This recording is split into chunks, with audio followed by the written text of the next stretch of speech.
Good morning, everyone. It's the All About Nothing podcast kind of daily show. I am Barrett Gruber, host of the All About Nothing podcast with Zach King. You can find us on social media. You can find me Ooh, is at Bill Bear. Fry been officially dropped?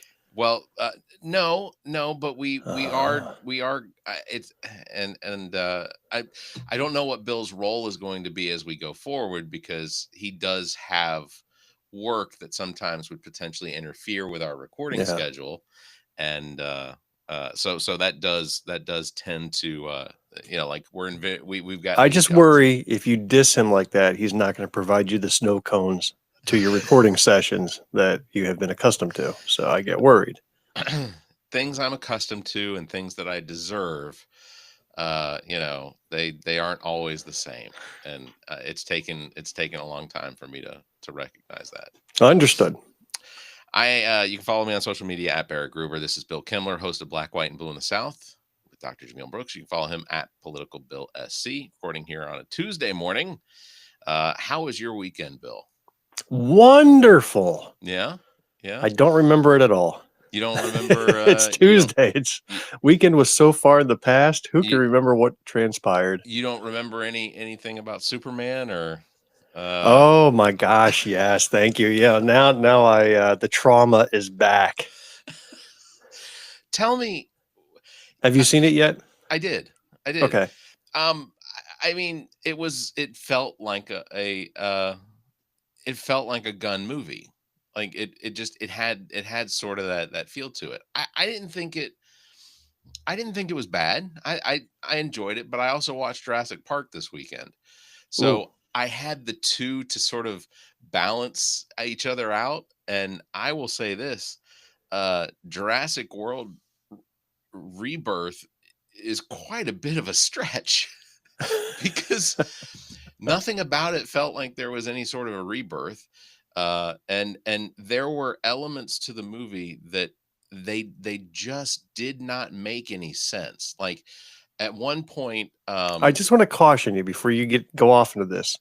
If you criticize a movie, you might receive death threats online. I'm just letting you know from my weekend experience.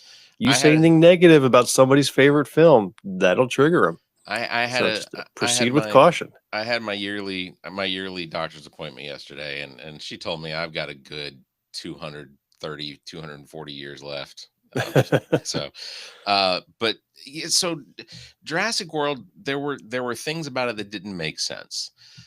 This was an island that was on the Atlantic, because they took off out of French, whatever, French Guinea or something like that, on the Atlantic side of South America.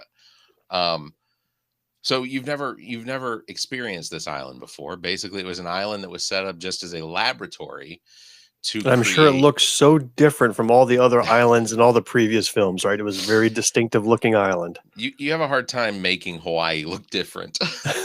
Right. You're in Hawaii. You're in Hawaii. Not me. I've never been there. But so it, but like, so it takes place on this new island. It happens 30 something years after 1996, after the first one, which puts it, like either like what is 36 years from 96? You're 2032 God or damn it. something. It Yeah, is 2032. it's 5:30 in the morning and you're going to be throwing math questions my way.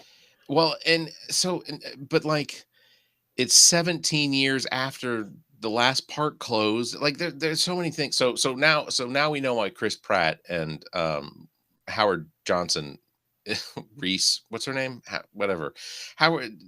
Anyway, yeah, that's gonna Bryce Bryce Howard? Howard. Yeah, Bryce Howard.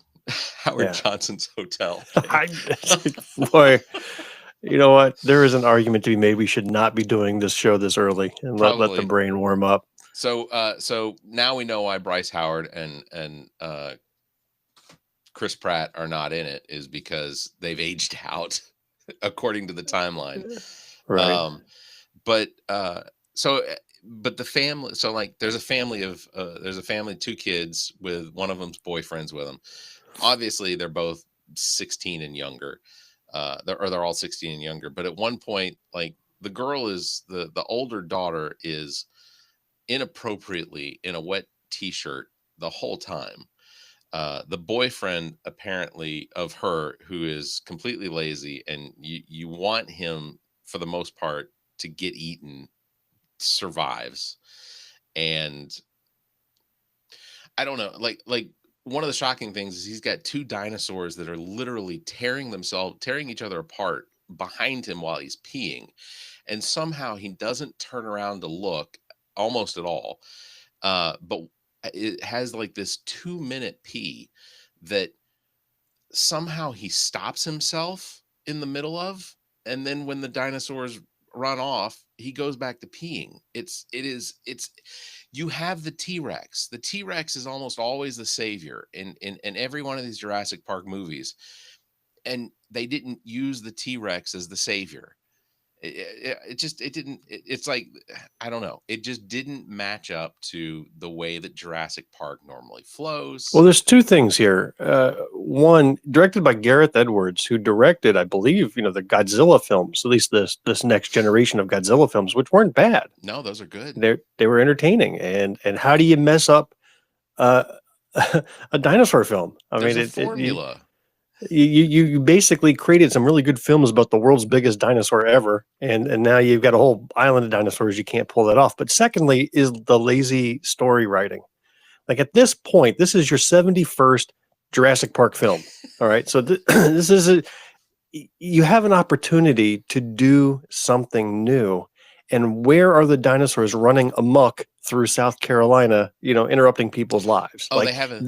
That's what the previous films teased was going to happen. Yeah. Is dinosaurs amok in our world, not on some island where you can contain your story, but rather in the heart of America, or if any other country. I really don't care.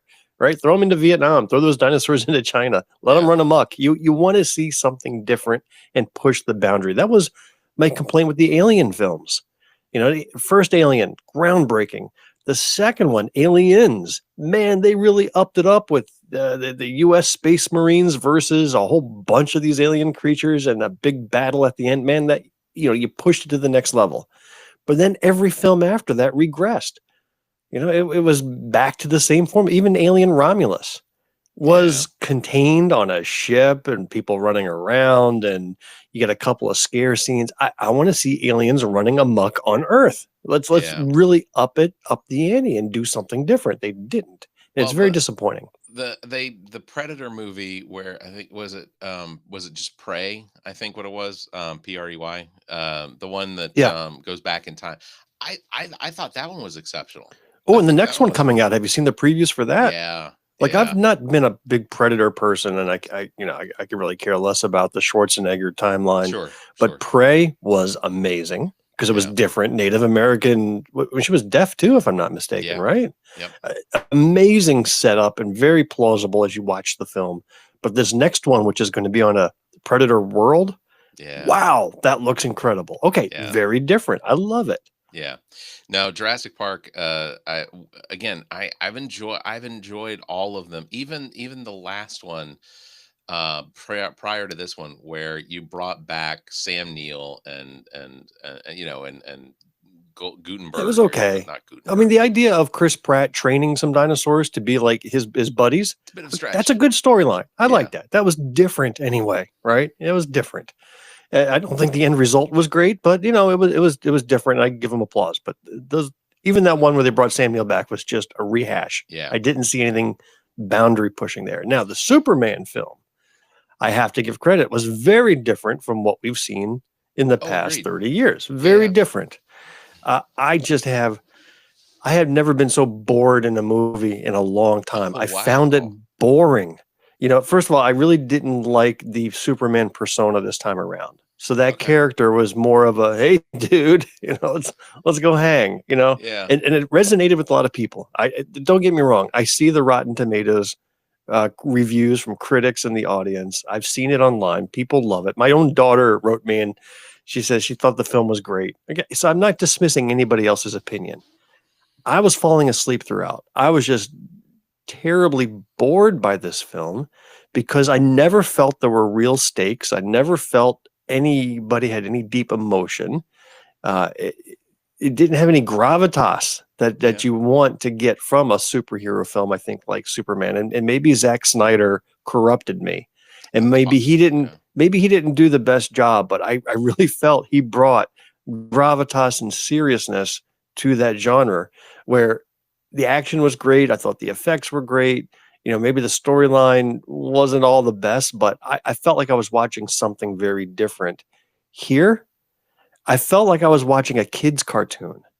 Like that's what it felt like. It felt like my after school kids cartoon where it's just flying and punching and maybe some quips and I disagree. I didn't feel like it was your typical James Gunn film because you look at the Guardians of the Galaxy films. I felt there was emotional depth to those films. Yeah. I felt, even Volume 3, like there was emotional points right at the very beginning with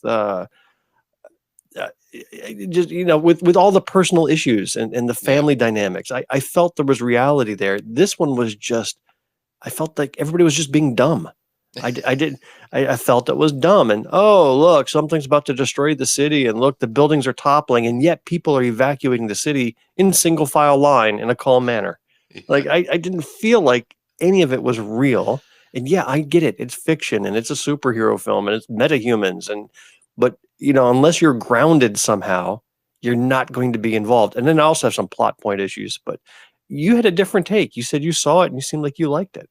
So I generally try not to judge movies on the content of them very often. Oh, why would you dare judge a movie on the content of it? I mean, what kind of crazy talk is that? Yeah, no kidding. Jurassic World was one of the first ones in a long time that I've watched and had a reaction to it that basically was I feel like they really just threw something together. Like it didn't it just had so many issues.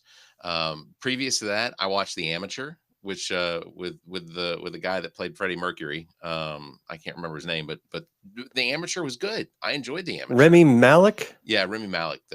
He's a fantastic actor. I saw him in that TV series about the hacker. God, what was the name of that show? He was like this super hacker for like 4 or 5 seasons. A really good show. The name escapes me, but that's where I first saw him. Yeah, I know what you're talking about. And then I saw the Liam Neeson movie with Ice Road Vengeance. Oh, which I thought maybe you'd gotten a preview of the new Naked Gun film. No. Which I will be going to see, by the way. Yeah, absolutely.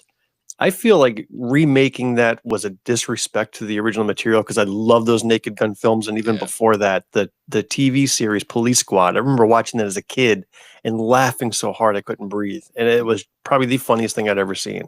And to do a remake of it felt opportunistic, but then I saw the previews. Yeah. And some of the jokes they had, I mean, if those are the only jokes and they just threw it all into the previews, all right, I'm going to be disappointed. But sure. If the rest of the film is like that preview, I'm going to be in for a good time. And I can't think of a film I've gone to see that was funny because I thought it would be really good to see in the theater, right? Rather than waiting to watch it on streaming or what have you. Like back in the 90s and 80s, like you would go to a funny film because you wanted to laugh in a theater full of people, wouldn't you? Yeah. Well, what's the last film you can remember being at in the theater that had you cracking up throughout? Very few. Yeah, because I don't think that I don't think I go see many comedies in the theater anymore. Right. Like I used to, I would go pay tickets to see the Naked Gun films, all of them, all the way to Naked Gun 33 1/3. I went to the theater for that. And then There's Something About Mary. Man, there was nothing like seeing that film in a packed house. And then the last one I can remember going to see purely for comedy were the 2 films, Borat and Bruno. See, I didn't see those in the theater. My God, the theater experience. People had snot dripping out their nose and crying so hard laughing. I mean, it was the greatest experience to see that in the theater. But that was what, 15 years ago. I mean, they don't make films that are that funny anymore, intentionally funny. There's rom-coms now, but you don't get funny films. Yeah. Unless Jurassic Park was a comedy and I just missed the genre there. It didn't feel like a comedy. It felt much less like a comedy and more like Me pointed out. I did. Super Troopers was probably the last one I saw in the Okay. theater. That was here. Actually, ironically, I watched that last night. I made my 19-year-old sit down and watch Super Troopers with me last night. And Which how did that go? he loved it. Well, he didn't Okay. love it. He liked it. He liked it enough that he sat and watched the whole thing. Uh, but yeah, Super Troopers for me was I did see that one in the theater, and she's probably talking about Super Troopers 2. I did see that one in the theater, but that one, Super Troopers 2, wasn't quite as good as Super Troopers. But but I think that ultimately she's probably right. That's probably the last one that I saw in the theater that was a comedy. Like I saw it because it was something that I adored and wanted to see it funny. But you asked me about my take on Superman. Um, it it felt like we already had to have an established relationship with this particular Superman. We already had to have a relationship with Lois Lane. Jimmy Olsen, I don't even remember them saying his name, but because I recognized the kid from Righteous Gemstones, I was like, okay, I'll give this a chance. I thought Righteous Gemstones I thought was fantastic. Yes. And so it was like, and then the guy that was the head editor or whatever for the Daily Bugle. Nope, not Daily Bugle. Daily Bugle's over in Marvel, isn't it? This is the Daily Beast. No, Planet. Planet, Daily Planet. Um, The but Daily I, Beast. but but like I like him. He was in all of the Jack Ryan shows with Kaczynski. Was it Craig Robinson? Is that, Yeah, or I have him no, mixed up? yeah. No, that wasn't Craig Robinson was also in The Office right. with not Kaczynski. Holy cow, Ted Kaczynski was Kaczynski the in The Unibar. Office. I Yeah, think we have Ted. a new show. We have a new show. I Pitch it, baby. Pitch it. arguments could be made. Dwight could have been Ted Schrute. Kaczynski. But just Superman, I didn't dislike it. I thought that I thought it was a decent, I thought it was a good Superman movie. It felt like a James Gunn movie to me. Like you talked about the heart and or the emotion in the movie. I felt like the relationship that he had, what he thought he had with his parents, uh, or his biological parents, and then the actual relationship he had with his adopted, the Kents, that was part of an emotional thing. And then him realizing, I found that whole plot line so predictable. Like yeah, when he was sitting out on the porch talking to his dad, I felt like I had read the script ahead of time because I knew exactly what that dad was going to say. I knew exactly how Superman was going to react. And it's like, it's just here's so boring. this is probably the funniest part of that whole exchange between him and I thought that the Kents were some sort of special need family. Yeah, I think they overacted that country farm bit a little bit too much. Yeah, a little too much because like when they were on the phone with him, I was like somebody let these two out of their rooms. I don't understand. Like why somebody gave them a phone and let them out of their rooms. And then when we were back at the Kent farm and and Superman is, waking up to the news and he's sitting out, the accents were so heavy and unnecessary that it felt it felt like there should be a nurse somewhere adjacent that should be there helping to take care of them. Why does Clark Kent leave his parents at home alone? Like Superman should just be taking care of his parents at this point. Yeah. That is kind of what it felt like. Well, It was another thing that annoyed me, and this is probably going to be a very unpopular opinion, but I hated Crypto the dog. I'm not a I thought fan. that was just so dumb. Like I feel, and I get it that he was in the comics as well, and it's being true to canon.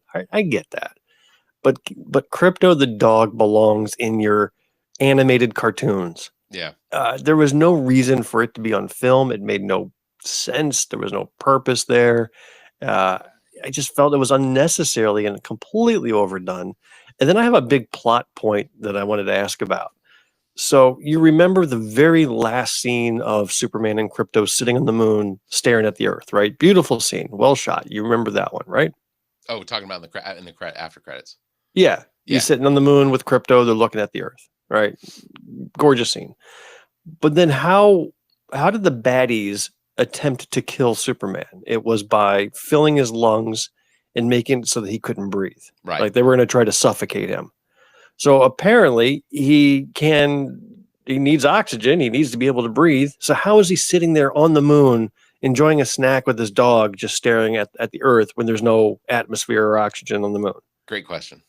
I looked at that and went, I don't even feel it's nitpicking. It just feels like, it was tying back to one of the major plot points in the film. Yeah. And there they are just kind of dismissing that it was ever a problem to begin with. And thinking, again, he got the shit beat out of him for 2 straight hours.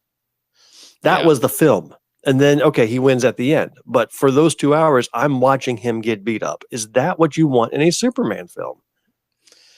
I think I always appreciate it when a superhero who, Superman has godlike powers, when they get humbled, if they do have that moment of being humbled. And obviously he got beat by his own he got beat by technology. He got beat by the fact that his crypto system got hacked, that they were able to that Lex had been playing the long game and collected enough DNA to clone him. And and I get, spoilers for anybody who hadn't seen it, so sorry, we've already given away too much. But by now, it made $120 million this weekend in the US alone. There's no doubt that it was successful globally. But yeah, it did seem like Superman was constantly out of his element, that there was he was up against more than he could potentially handle, until they for finally, 2 hours straight. Yeah. For 2 hours straight. He was incompetent, man. But they took out, when they did finally take out the technology that was greater than him, then he surpassed it. That was how it felt. It was like the only way that he was going to wind up winning this battle is if, not because he actually won, not because he overcame, but because elements of the other person or the other group had to fall apart in order for him to overcome. So that, it didn't feel like it wasn't a very cohesive movie. But and there were five different superhero good guys. We had Hawk. Mr. Terrific, I thought was kind of he was just as dry as I remember him from the comics. Yeah, but I've seen that character a million times before. Mm-hmm. The sassy black man. I mean, it felt tropey. It really did. But he was fine. The Green Lantern, I liked him. Nathan Fillion. The end scene where they went to rescue the country from the war, and then he's out there throwing middle fingers out from the ground. Okay, yeah. I that was probably the only time I laughed out loud during the film. And then Hawker, I just saw was so awful. And when she started screeching at the end, I'm like, what the hell? Yeah. Get out of here. And then the what is the Metamorphosi guy? I forget his character name. The one that, like, the elemental guy. He could like be anything. Oh, he was just a floating head at one point. Yeah, at one point, he was just a head floating around. Remember that? He was like a floating head. Okay, it's like, it was just awful. It just so incoherent. The plot just seemed to be non-existent. They were just making stuff up as they went along.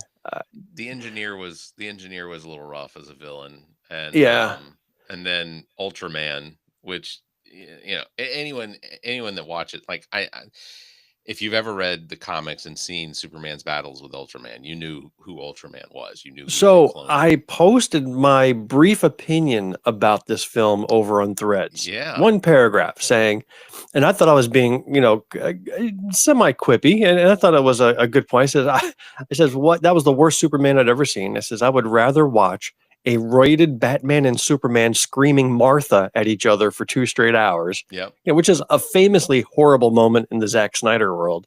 I said, I would rather watch that than watch the Superman again. And, many agreed, but I would say the majority disagreed. and some of them says, well, apparently you've never seen a movie before. I'm like, well, okay, if you knew me, you knew how stupid that statement was. Especially since I've seen every Superman film in theaters since the 70s, right? I don't profess to be a comic book collector, but I've seen every superhero film, Marvel and DC, Right. since the beginning of time.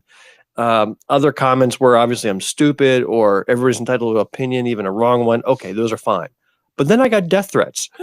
I did. I was getting comments like, you should kill yourself or Yeah. somebody should take you out.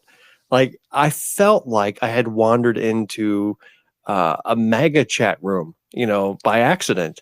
And I didn't bring up anything involving, in fact, in my comment, I went completely out of my way to say this has nothing to do with that stupid MAGA woke crap. I find that angle to be completely dumb. I didn't see any of that in this film, and even if there was, I didn't care. Everybody Sure. can voice stuff in a film. As I'm going just based on the merits of a Superman film, and I was getting more violent death threats than I have ever gotten in 10 years of political activism. And it took Superman movie to bring out the worst in people. I kid you not. It was obviously it was a weird thing to watch. As far as like some of the things that I was seeing coming down through the thread, Zach's response of the All About Nothing podcast, Zach's response was exactly what I thought Zach's response would be, which was, "Screw you, Bill. I'm gonna go watch it anyway." Because Zach loves everything DC. Like, if I were to try to equate like how much he values his family versus how much he values everything DC does, um, I hate it for his family because DC is always going to win out. No, that's obviously a joke. At Zach, this point, I'm on Team Marvel 100% over DC any day well, of the week.